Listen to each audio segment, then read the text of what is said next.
Hello students, I am Ravi Kumar from KV CRPF Mokama घाट। लो आज history का 6 chapter town traders and craft person यानी नगर व्यापारी और शिल्पजन के बारे में जान रहे थे, जिसमें हम लोग एडमिनिस्ट्रेटिव सेंटर्स के बारे में जाने, फिर temple towns and pilgrimage centre के बारे में जाने।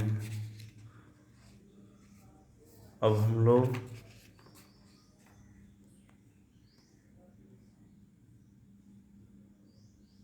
ये नेटवर्क ऑफ स्मॉल टाउन्स यानी छोटे नगरों का संजाल था, किस तरह से छोटा नगर थे उसके बारे में हम लोग जानेंगे।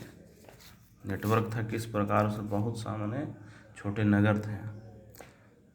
तो इसके बारे में जानने के लिए पहले 80 सेंचुरी से ही जो सब कॉन्टिनेंट होते थे, जो उपमहाद्वीप है हमारा, उसमें सेवरल स्मॉल टाउन्स अनेक छोटे छोटे नगर के रूप में थे, जो कि यह लार्ज विलेज से ही हुआ होगा, जो कि बड़ा गांव जो होगा उसी से बना होगा ये छोटा छोटा टाउन। ठीक है, उसमें क्या होता था, एक मंडपिका होता था, मंडपिका, जिसको बाद में मंडी कहा जाने लगा। उस स्मॉल टाउन्स की बात हो रहा है, जहाँ था उस समय के बात है, जिसको मंडी कहा जाने लगा था। और जहाँ पर नियर बाय विलेज, जो गांव के नज़दीक वाले लोग अपना जो उपज करते थे, जो प्रोडक्ट प्रोड्यूस किए, उपज किए, उसको सेल करने के लिए जाते थे वहाँ पर। या कहाँ जाते थे? मंडी में। ठीक है, और वहाँ पर एक मार्केट स्ट्रीट भी होते थे, जिसे हट कहा जाता था, हट, जिसको बाद में हाट कहा जाने लगा। अभी भी हाट लगता है।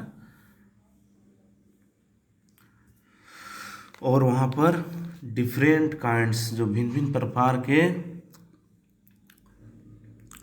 आर्टिसंस, जो कारीगर हैं या फिर शिल्पकार थे के रूप में थे वहाँ। फॉर एग्जाम्पल के तौर पर देखेंगे कौन कौन से थे, तो पोर्टर लोग, जो कुम्हार होते हैं, वो भी एक तरह से शिल्पकार है, कारीगर है, वो बनाता है घड़ा ऐसा। फिर ऑयल फ्रेशर्स, तेली हुआ, तेल निकालने वाला। फिर शुगर मार्कर, जो चीनी बनाता है, शक्कर बनाने वाला। और फिर ताड़ी मार्कर एक है, जो ताड़ी बनाता है, जो ताड़ के पेड़ से निकलता है ताड़ी, वो बनाने वाला भी था वहाँ। और स्मिथ्स, जो लोहार होते हैं, वो भी थे। और स्टोन मेसन्स, जो पत्थर तोड़ने वाला था, वो भी रहते थे वहाँ पर। ठीक है, और कुछ जो ट्रेडर्स थे, जो व्यापारी थे, जो टाउन में रहकर ही कारोबार करते थे। और कुछ ट्रेडर जो व्यापारी लोग थे, वो travel from town to town, यानी कि वो एक जगह से दूसरे जगह, एक नगर से दूसरे नगर घूम घूम कर अपना व्यापार करते थे। और जो नज़दीक के हुए और दूर के जो ट्रेडर्स लोग, दूर दूर के टाउन से लोकल आर्टिकल्स जो होते थे, स्थानीय जो प्रोडक्ट थे, जो उपज होता था, उसको उन लोग खरीदते थे।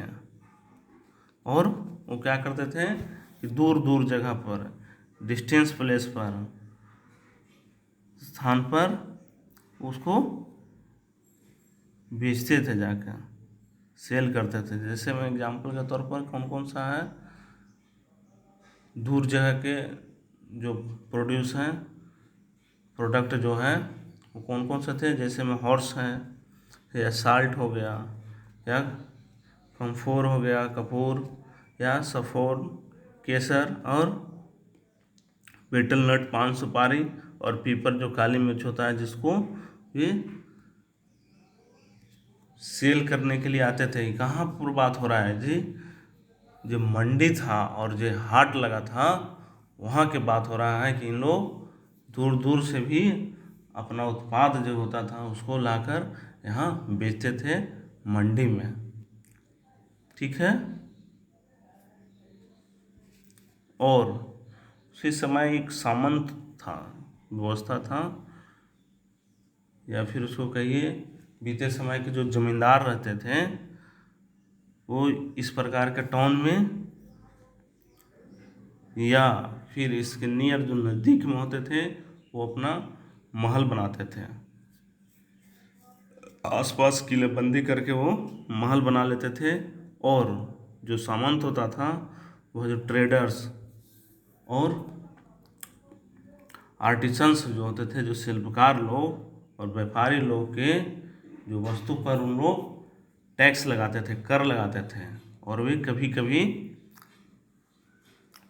वे टैक्स लेने के लिए किसको राइट दे देते थे, अधिकार, तो जो लोकल टेम्पल होता था वहाँ पर के उसी को दे देते थे। लोकल टेम्पल जिसका बुल्ड कौन करता था, जो बनवाता था कौन, जो स्वयं बनाता था, देम सेल्फ, या फिर जो रिच मर्चेंट थे, जो अमीर व्यापारी लोग थे, उसके द्वारा बनाया गया था, उसी को, उसी टेम्पल को ये लोग सामंत लोग दे देते थे उसको टैक्स कलेक्ट करने के लिए कि आप टैक्स कलेक्ट करिए, व्यापारी लोग से लीजिए या शिल्पकार जो है उन लोग से टैक्स आप ही कलेक्ट करिए, उसको राइट दे दिया जाता था, अधिकार। ठीक है। तो इस तरह के जो राइट का जो रिकॉर्ड है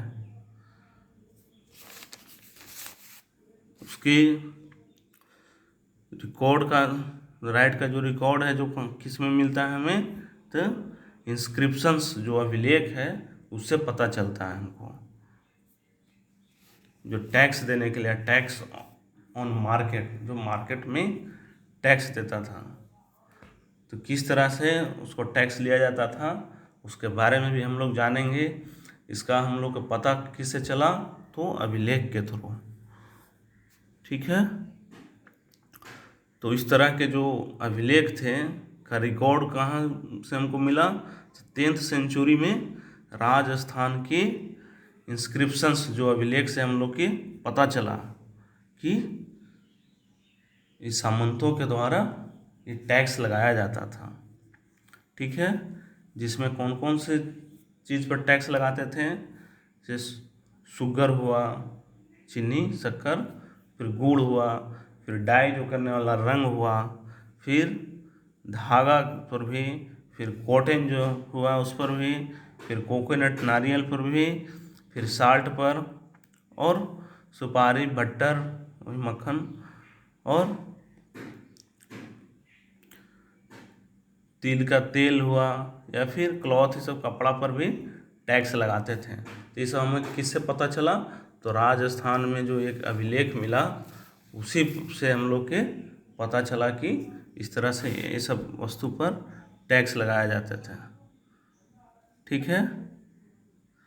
इसके अलावा भी ट्रेडर से भी, जो व्यापारी लोग थे उससे भी टैक्स लिया जाता था। ये तो सामान पर टैक्स हो गया, जो व्यापार करते थे उससे भी अलग से टैक्स लिया जाता था, जो कि कुछ टैक्स था जो जैसे वस्तु के रूप में, जैसे क्या हुआ कि जो सामान ही ले लिया उससे टैक्स के रूप में, पैसा नहीं लिया लेकिन सामान ही उसे ले लिया वस्तु के रूप में। और कुछ टैक्स था जो कैश के रूप में लेता था, कलेक्ट करते थे, यानी उसके बदले पैसा ले लिया। ठीक है। इस तरह से हम लोग जाने कि टैक्स का कलेक्शन किया जाता था। फिर एक और पॉइंट हम लोग जानेंगे इसमें, ट्रेडर्स बिग एंड स्मॉल, यानी बड़े और छोटे व्यापारी किस तरह से थे उसके बारे में हम लोग जानेंगे।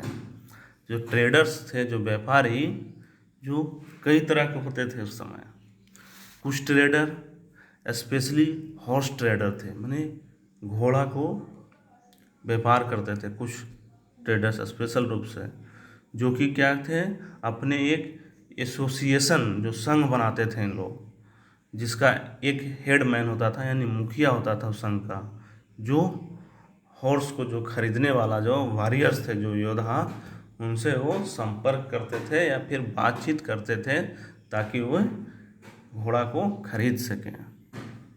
और ट्रेडर्स को मेनी किंगडम्स माने अनेक राज्यों में एंड फॉरेस्ट से, जंगलों से होकर जाना पड़ता था। इधर से उधर उन लोग व्यापार करते थे घूम घूम कर, जिससे क्या होता था, डिफरेंट डिफरेंट किंगडम्स में जाते थे और जंगल से होकर भी लोग जाते थे। और भी तो क्या किए थे, जाते थे जंगल से, तो इसलिए उन लोग एक काफिला बना लिए थे, मैंने कि साथे रहने के लिए एक साथ ही जाते थे ट्रेवल पर, यात्रा के लिए इधर से उधर एक साथ ही जाते थे काफिले के रूप में। और वे अपने जो हित के हुए जो प्रोटेक्ट के लिए, रक्षा के लिए एक क्या बनाए थे, एक व्यापार संघ यानी गिल्ड, एक संघ भी बना लिया था अपना, एसोसिएशन, इसको गिल्ड कहते हैं। इस तरह के संघ यानी गिल्ड जो साउथ एशिया, ये साउथ इंडिया में, जो दक्षिणी भारत है में 8th सेंचुरी में बहुत से थे उस समय। इस प्रकार के जो व्यापार के जो संघ बने थे, गिल्ड, बहुत से थे। उसमें सबसे फेमस था, जो प्रसिद्ध कौन था, तो मणिग्रामम और नाना देशी, ये दो सील गिल्ड बहुत ही फेमस थे उस समय, संघ, व्यापार संघ। ये गिल्ड क्या थे, यानी जो व्यापार संघ हुआ वो साउथ ईस्ट एशिया और चाइना के साथ भी व्यापार करते थे इन लोग, ठीक है। और था प्रिंसिपल ट्रेडिंग ग्रुप्स, एक था जो प्रधान व्यापारी समूह के रूप में किसको जाना जाता था इंडिया में, तो एक था चेटियार और मारवाड़ी ओसवाल के कम्युनिटीज को जाना जाता था इंडिया में, माने प्रधान व्यापारी समूह के रूप में यही सब थे, चेटियार और मारवाड़ी ओसवाल के समुदाय थे जो। और गुजराती ट्रेडर्स में जो गुजराती व्यापारी थे, जिसमें हिंदू बनिया और मुस्लिम बोहरा समुदाय के लोग थे। और ये सब क्या करते थे, रेड सी फोर्ट, जो लाल सागर के जो बंदरगाह है, या पर्शियन गल्फ जो फारस की खाड़ी हुआ, फिर ईस्ट अफ्रीका, पूर्वी अफ्रीका, फिर साउथ ईस्ट एशिया और चाइना से इन लोग व्यापार करते थे। और वे इन पोर्ट से जो पतन हुए उससे तो हम से क्या कहते थे, टेक्सटाइल जो कपड़ा हुआ, और फिर स्पीसीज जो मसाले को बेचते थे। और उनको एक्सचेंज के रूप में जब ये मसाला और कपड़ा जब बेचते थे, तो उसके बदला में उन लोग के जो फिरका के से गोल्ड मिलता था, और हाथी के दांत भी मिलते थे उन लोग के, सोना और हाथी के दांत। और साउथ ईस्ट एशिया और चीन से स्पीसीज में जो मसाले होते हैं, फिर टीन हो गया, फिर चाइनीज ब्लू पोट्री, यानी कि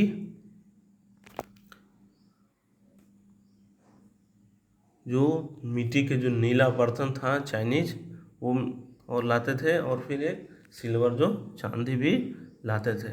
ये सब किसके बदला में, तो क्लॉथ्स, कपड़ा और स्पेशल मसाले के बदला में इन लोग व्यापारी को मिलता था, ठीक है। और वेस्ट कोस्ट के में जो पश्चिमी तट के जो टाउन थे, उसमें अरबी लोग, पर्शियन जो फारसी लोग, चाइनीज लोग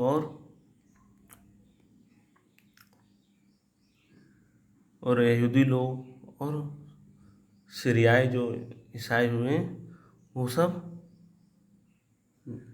बस गए थे। यहाँ के व्यापारी लोग थे, लोग सब पश्चिमी तट पर टाउन्स में बसे हुए थे।